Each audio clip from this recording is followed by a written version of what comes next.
nais en Champagne en 1955. J'évolue en famille entre l'Afrique du Nord, l'Algérie et la région parisienne. J'ai un beau-père artiste, des sœurs plasticiennes. Donc on est tous dans les arts visuels.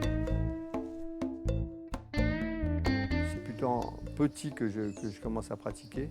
Et c'est ensuite en Afrique que je reprends une production avec les premières expos au Togo. Je m'installe à Mana en 1987. Je commence à œuvrer dans la région dès l'année d'installation. Je m'intéresse de très près aux productions locales. Donc je travaille avec beaucoup d'artistes et d'artisans.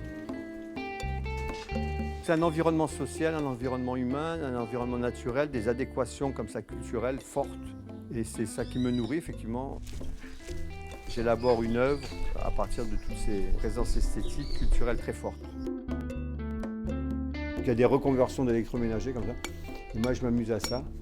Et ça donne 4 pièces cuisine, où beaucoup d'éléments comme ça, des cultures matérielles guyanaises, contemporaines, avec le logement en cité entre autres, en maison, avec l'objet d'usage ancien qui servait dans les maisons sur le fleuve et qui reprend maintenant une autre vie en cité. Donc toutes ces transformations, en fait, c'est les problèmes des ruralités guyanaises et amazoniennes.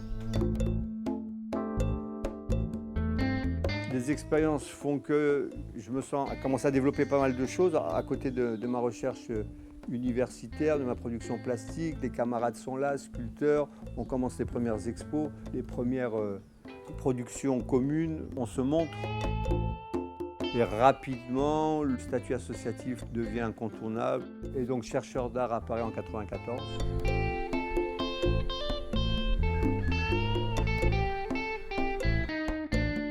On travaille avec 150-200 artistes dans l'ouest de la grande région.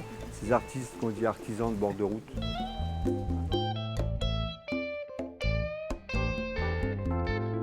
Les pratiques sont confrontées, il s'opère un échange.